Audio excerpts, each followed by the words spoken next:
What happens when your career ends but your purpose hasn't yet begun? Well, it's a bit tricky because, first of all, we were never going to retire because it was for old people. So retirement is not really for people like me because I'm special. And I think my job I identified with my work. So when it came time to step back, there was no ways we were going to go into an institutionalized retirement facility. Unfortunately, Ronelle wasn't somebody who didn't mince her words, and she told me clearly, just like she said she never thought she was going to be the one to be retiring, she told me clearly how there would never be a retirement village in their future. And actually, she was quite insulted that I thought to bring it up. I think what we've got to say here now is that for each person it's different. And I think that's also important because I try not to be prescriptive at all and say that you need to necessarily be in a retirement village. You're listening to episode 3 of Life Chapters Money Choices When the Paycheck Stops. And this is all about what happens after the paycheck and how you start building a life again. Welcome back to Life Chapters Money Choices, the podcast where we explore life's transitions through the deeply personal lens of money. As always, I'm your host, Michael Avery, and today's chapter, retirement, or more specifically, what happens when the paycheck stops, but the need for purpose doesn't. And I think for many of us, work is more than just an income. It's identity, it's structure, it's validation in some sense. And when that ends, even by choice, I think it can trigger a surprising mix of emotions. Freedom, yes, but also anxiety and loss and even boredom. Well, joining me to unpack this is someone who knows that journey intimately, Ronelle Baker, who retired early and did what many dream of. She traveled, she enjoyed her time, but something was missing. And her story takes us from that excitement to a bit of emptiness and ultimately to a new chapter of profound joy and purpose at Waterfall Valley Mature Lifestyle Estate. And of course, alongside Ronelle is a woman who's coined the phrase Retiremeant, because she believes retirement is not the end. And it's a great pleasure having you back on, Kim Potgieter. Thanks, Michael. Thanks for having us. Where are we going to start? It's a great pleasure. And I mean, this episode is really for anyone wondering what comes after the career. So, Ronelle, maybe you can take us back to that moment and what was going through your head when you thought, well, it's time for me to retire. What was running through your mind in those early days? Well, it's a bit tricky because, first of all, we were never going to retire because it was for old people. So retirement is not really for people like me because I'm special. And I think I identified with my work. So when it came time to step back, there was no ways we were going to go into an institutionalized retirement facility. However, things change. And we had a family member who had a life-threatening incident. And as a result of that, I kind of re-looked at everything and said to Brian, we have to make a plan because we don't have children. And not that having children actually is the solution. But if something happened to Brian, I needed to be in a place where I could press a button and somebody would come and help me, which is how we very quickly moved on to a retirement estate. Maybe I can just interrupt here. Since I was doing the work with Ronelle, there was nothing very quick about it. Yeah. I remember, you go back to when she and Brian were first retiring and they came to see me. And that's always a conversation that I've got on my list of things that I want to talk to people. There might become that time in the next couple of years or decade where we'll look at a retirement village. So I had that discussion with Ronelle and Brian. And in that meeting, I had... Unfortunately, Ronelle wasn't somebody who didn't mince her words. And she told me clearly, just like she said she never thought she was going to be the one to be retiring, she told me clearly how there would never be a retirement village in their future. And actually, she was quite insulted that I thought to bring it up. Do you remember that day, Ronelle? No, but I think it's such an important point you raise, Kim, because there is often a myth or a perception around retirement villages. I mean, old age homes is what we used to call them, that you've got kind of one foot in the grave. And I mean, to say that, oh, now I'm retiring and I'm going to this old age home and I'm basically being pushed out the door, I can see how that is highly offensive. But when you start reframing that, I mean, retirement for me doesn't necessarily have to start at saying, right, 60, 65, whatever the date is, the next step is selling the house and going into a lifestyle retirement village, does it? No, the way I like to work with clients is to look at it in two different phases. Because I do think that your first phase, you haven't even had an opportunity to enjoy your homes. You've been working so hard, you've been doing all the things you have to do. Yeah. So I like the discussion in the beginning around dividing it up and not going and looking at it, oh, for the next 40 years, what is it we're going to be doing? So we divide it up into those phases. And the first phase can be where you're not moving, and instead you're getting to enjoy your home. And for many people, it's the first time that they get to work in their workshops that they've been collecting. I know for Ronelle, I mean, her husband Brian had been collecting and had so much stuff that he wanted to enjoy in his retirement. So it becomes important that you do have these different phases in the way you look at it. So I think the only reason I like to bring it up is I do believe that it's a good conversation to have so that your opportunities and your options are there.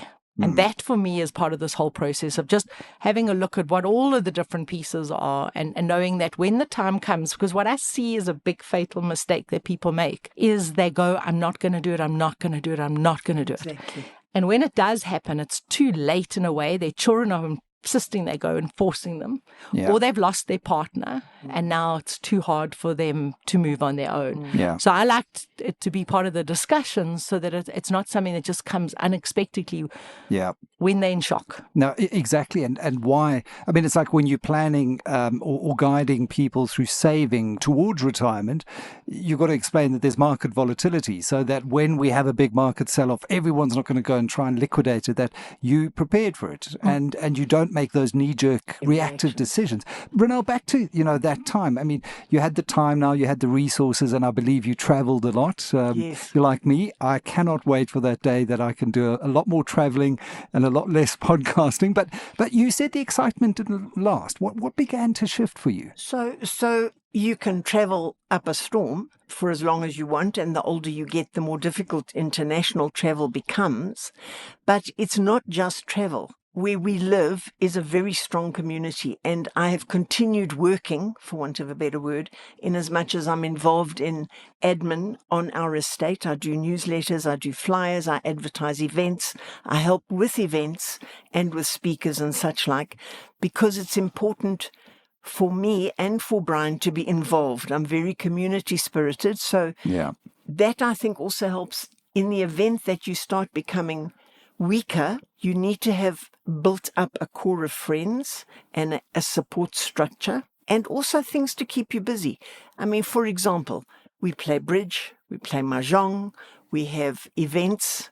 There's aqua aerobics, there's gyms, there's a pool, there's golf, there's all sorts of activities so that you are not left sitting on your own and waiting to die, because people perceive that to be part of retirement. So now you've stopped working, so you lose your perceived value. Then what? I mean, is Ronelle's story common amongst clients that you've worked with, the sense of I've stopped working, but I haven't really started living yet, or kind of what next?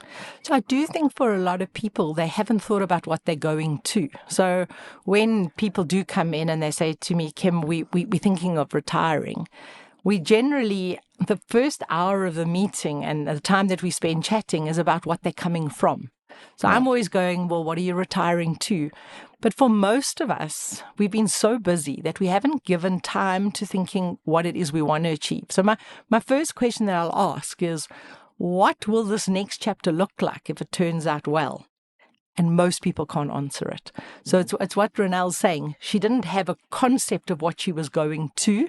She knew she was retiring from something. Yeah. But Ronelle, you did know you want to travel. Yes, absolutely. Always wanted to travel. But that didn't fulfill you. No, it's not enough.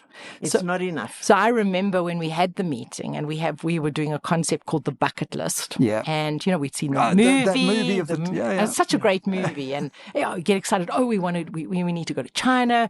We need to definitely go to Greece. We're going to do this trip. We're going to do that trip. And it's very exciting. Now I know, because I've been working with people for so long on this, that it's not going to be enough. But I can't tell somebody else that it's not going to be enough. And then I can remember it was about 2 years later when Ronelle and Brian came in to see me again. And Ronelle's words to me were, "Kim, you have missold me on retirement. You have missold me retirement." And I went like, "What do you mean?" She says, "This travel thing, it's lovely, but it's not enough. It's not giving me meaning and it's not giving me fulfillment." And what she's talking about is she was missing the community. She was missing the routine. And then we kind of went with the balance wheel and we went, "Okay, Ronelle, we need to come up with ideas for you to do all around the balance wheel." And we call the concept the bucket wheel, so that she could get involved in community. She could get involved in health things or exercise routines, rather than just thinking no more work means full-on play. Did that surprise you, Ronelle, that psychological impact and your reaction to retirement and of leaving the workforce? So leaving the workforce was planned, so that wasn't such a shock. What was a shock, and it's an egotistical thing, was that the phone stopped ringing. So then you kind of step back and you think, gosh, what am I worth in life? And that's when it became clear to me that I had to keep working. I had to keep doing stuff, and not just, obviously not being paid, because I think people don't employ seniors anymore. Well, which is, we can have a whole podcast on that, which I think is fatal. We need mentors in South Africa. We need the skills and experience, and who's going to do that if we're chasing everyone out the door at a predetermined point? But so the work had to continue for me. So getting involved, as I said, in community and getting involved in organizing things, because I tend to be a little bossy, so just a tad. And maybe just to put there, Michael, one of the things that I like to do when we're planning this is to do a personality profile. Yes. Because remember, Ronelle, I remember yours clearly. Because what I think people think is that in the work environment, when they come to the home environment, that their personalities are going to change, and they don't. And if you've been like Ronelle was, she was running her own company. She was delegating work to people all the time. She was coming up with ideas. I felt sorry for Brian, because she was going to be delegating to him all day and telling. Yeah. So very important is just recognizing that your personality type goes with you, whether you're in. You can't flick a switch. You're not flicking that switch. So it is important, depending on your personality profile. If you're one of those people that love helping and being around people, you need to surround and make sure that that's an important element into your planning. And Ronelle wasn't the analytical one. Maybe we'll come to the financial planning, because I always used to tease her, we get clients that are so analytical that if we don't show them the exact cash flow and how their money is going to work and where it's invested and how it's invested, they don't feel secure enough to make these decisions. Yeah. When I dealt with Ronelle, she was completely different. Maybe she can share a little bit about that. Well, how did you approach the financial element? Because I think that also, it scares so many people that sometimes they're just paralyzed to even confront or approach it. So one of the things that I used to do in my business, and it wasn't just me, there were a bunch of us that were running this business, was I like to surround myself by people that are smarter than I am. Yeah. So one of the things I'm really bad at is money or sums, and I actually don't really care about it. Kim's job and her company's job is to make sure that whatever investments we have makes babies. Yeah. I just want to see the bottom line. Yeah. I don't want to see it going down. I want to see it going up. And I only get tense when it's going down, but very rarely it does. So I don't really want the detail. I really don't want the detail. And how did that factor into the way you structured the transition, Kim? The fact that you've got someone who wasn't like you were just describing, someone who wants to know the exact amount of the drawdown rate and how long is that going to... So what's quite interesting, and when we do this, we do the personality for the partners. Now, Ronelle's partner, Brian, is very analytical, and he needs the details to make the decision. So there we had the two of them with a completely different need out of the process. But as Ronelle says, she respected the fact that she needed to work with an expert that would come with the details. Yes. So that's your first thing. If you can respect each other, the one's doing the one area. And then for us, the way we would present it is we would come up in meetings with the ideas of all the things that they wanted to do as a couple. So we call those the bucket wheel items, and we put financial values to that. And as long as we could show Ronelle that she could do all those things and that they were still not going to run out, because as she said in the beginning, they don't have children. So she clearly said, we don't want to be dependent. We haven't got people to be dependent on. Make sure that we never run out. So always the discussions were balancing her getting this return on investment and return on life, but we didn't give her all the detailed facts. I was going to ask you, how much detail does one have to go in? Do you say, right, I want to visit 3 European countries every year. Now, this is the lifestyle I want to lead. I mean, you need to at least have that kind of framework. You should be having that meeting at least twice a year because life happens and life changes. And yes, it should be that granular, because when it's that granular, what I find is you don't have an excuse not to do it. Because I have more clients that I work with that don't do the things because they have the fear that they can't afford it and they're going to run out. So why working with Ronelle was a pleasure was because if she could see she could afford it, she would bring it in. And on top of that, a lot of generosity for family. So they do budgets, which I'm really particularly bad at. So they do this budget where they say so many years you have to wait and then you have to buy a car, or so many years and then you have to do this. And it's like mind-blowingly detailed, particularly what I hate. And then I get into trouble when a year or 2 or 3 or 5 have gone past and we haven't bought that car that they've budgeted for. So that's not my scene. Really. But surely there's some flexibility to put surplus capital back into the fund, Kim. There absolutely is. And one thing I must just correct Ronelle on is she calls it a budget. We call it a spending plan, because we don't want that word budget to come into the discussions. It's where we allocate the funds to. And if you don't get that vehicle that we plan to get, your money's still staying invested. So it hasn't come out of the investment. Yeah. It just hasn't been allocated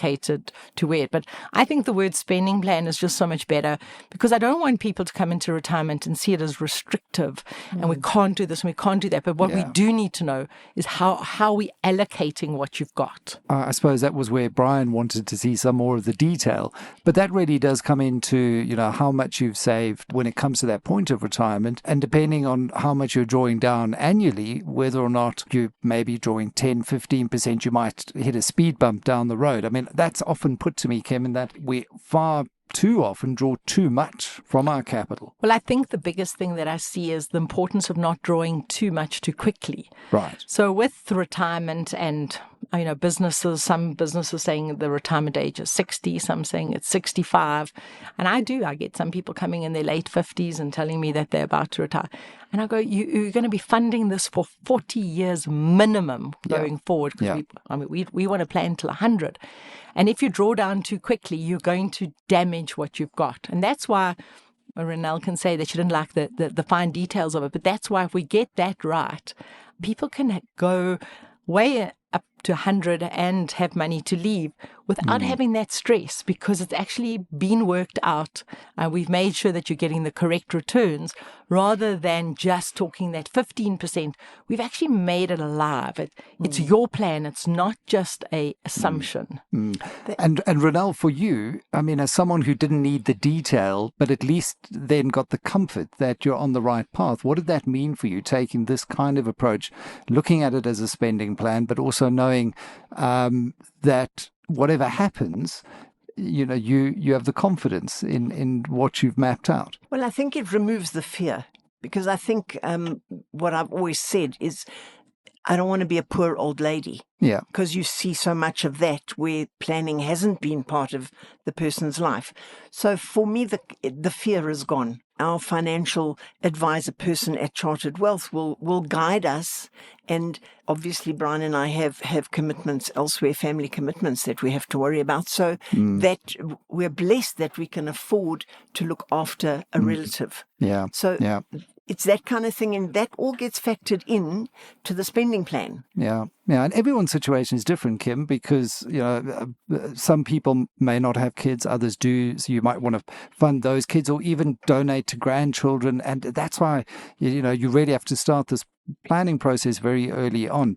But Ronelle, I just want to come back to the decision then. Right. So you've traveled a couple of years, you've realized that traveling is great, but it's not filling that well. And so at some point you made this very intentional decision to go and revisit the bucket wheel. How did that conversation go? Because I think it's a very courageous move as well. Well, the conversation, and Kim will confirm, was actually a little hostile because I thought it was all a bit amby-pamby. However, the stuff on that wheel is very key. There's a spiritual element, there's a work and a play. A lot of these elements, well, most of them are interlinked, and you do have to do the work. Yeah. So you can't just one day say, okay, well, Kim, this is your job. I'll just sit off and drink coffee. Yeah. So you do have to do the work. Yeah, that's very much like Maslow's hierarchy in a sense, Kim. So maybe take me through, the bucket wheel and really the components that can help people find a lot more fulfillment than just chasing one particular. Because I think when you think of retirement, people have a leisure-based focused or, something like, I can now go and watch Liverpool and the Proteas at Lord's, and I can, just go and tick off every single bucket list sporting event. For me, where I'm sitting right now, that would be like the best thing in the world. But from what I'm hearing you say, is that's just one wedge of that pie. Yes. And that's why we broke it up into 8 areas. I mean, work being the one, and when we replace it, how do we bring the give back in? And what do we do? Because we as people want to contribute to the world. We concentrate a lot around relationships. And actually, if you read the 100-Year Life and studies that have been done by Harvard, relationships actually turn out to be the most important wedge out of the 8. And that is having good relationships and good connections. We look at the money, and obviously what Ronelle's been sharing is a lot of it is around fear.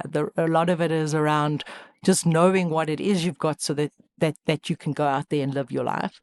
I'm always encouraging people to do all this learning because we have dementia, we have Alzheimer's, we have all of these things just looming that we need to fight against, but we need to be doing the work to fight against them. Yeah. And that comes into looking after our health because unfortunately we all know too many stories of people who don't have their health and then this all falls apart. Physical and mental health. Yes. Well, I always say, whatever's going on inside your head, all the stress, all the stories you're telling yourself, it's manifesting out in your body. So make sure that you're doing the work in your head and you're getting that physical exercise and you're getting the checks.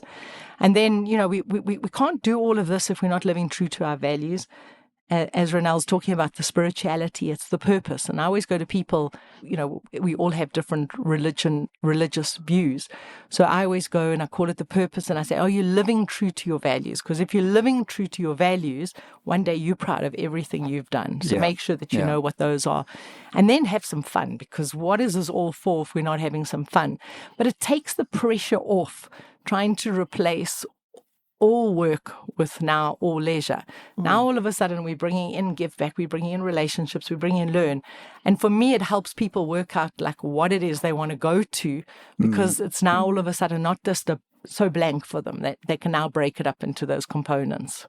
And, the community one is interesting. When you talk about relationships and that Harvard study is a good one, Kim, I think a lot of people, when they look at that decision to maybe move into a retirement village, say, but I've got a community, where I've built a home and raised children or haven't raised children, but I've been part of the community or active.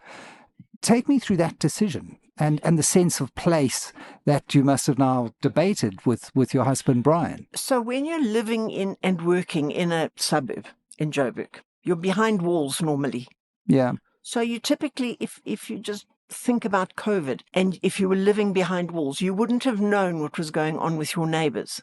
You wouldn't have known what kind of trouble they were in, or if they were in trouble. You must come and live in Parkview. I think we're a small village, though. I think the Parks is different. Everyone knows everyone's business, but I get your point, Ronelle. So in the retirement village or community that we're part of, we know what's going on around us. If our neighbours are in trouble, we're able to rally. Right. And the community work that I feel empowered to do gets me involved in all sorts of stuff that actually I'm not always good at.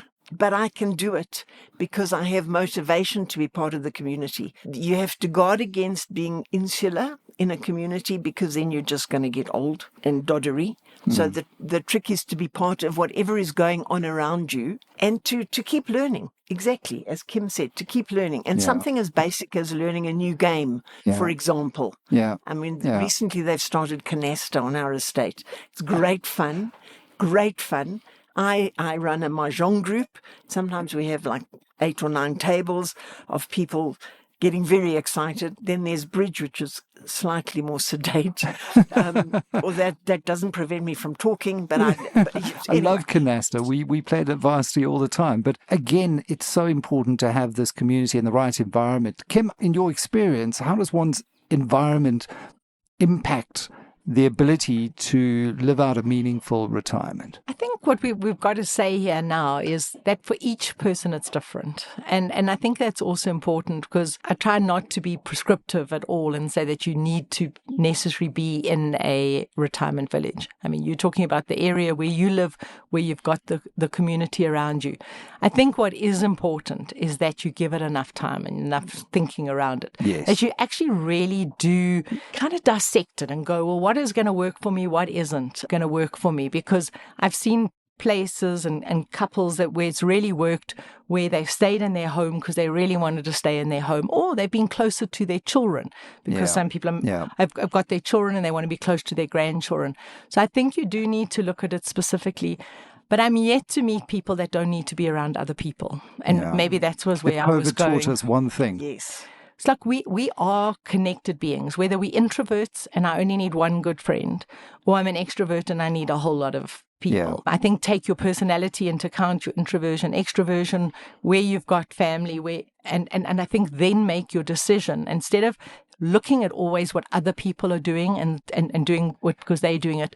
Really spend that time and identify for yourself what's going to work for you. But that's what I loved about the framework that you created, is that it at least gives you the toolkit to dissect what that looks like for you, because it's not going to look the same for everyone, as you've just said. But I mean, just Ronelle, in closing, I mean, if someone's listening right now and maybe feeling a bit lost after stepping away from work, a successful career, successful entrepreneur, what would you say to them? Don't be fearful. Just go for it. Because getting older, first of all, is a bit scary. Your lifestyle change is always scary because we're creatures that don't like significant change. Yeah. So it's all scary. If you have people that can support you, like Chartered, like your family, like your friends, and if you can get these people together and make a decision, you need to do it while you're strong physically and while you have your partner with you. To do a move of this magnitude on your own when you're older and you might be physically frail is not ideal. Yeah. And it again comes back down to something very simple, but it's planning. Kim, what's one powerful question you would encourage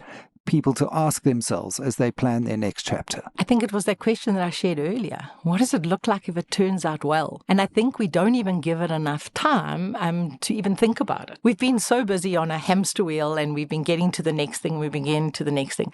And what Ronelle said earlier, it comes quickly. Yeah. All of a sudden, one day we're not there and one day we're there. Yeah. And it's taking that step back. So for me, it's taking a step back and not getting off that hamster wheel, giving yourself some time where you can go away, where you can really think about it. If you're in a relationship, chat to your partner about it and give it the time and attention it needs. And then back to the question you asked me, what does it look like if it turns out well? Yeah. Yeah. And once you know what it looks like if it turns out well, whatever eventuality that comes, have a plan for it instead of going, oh, it just happened to me. Well, from paychecks to purpose, I think Ronelle's story reminds us that retirement isn't just about freedom, it's about fulfillment. And to your point, Kim, about what that well looks like, what that perfect retirement for you looks like. And that takes reflection, a lot of time, a lot of courage, I think, and sometimes a second, a third, or maybe even a fourth draft as you kind of work through it, because it's not immediately obvious. A big thank you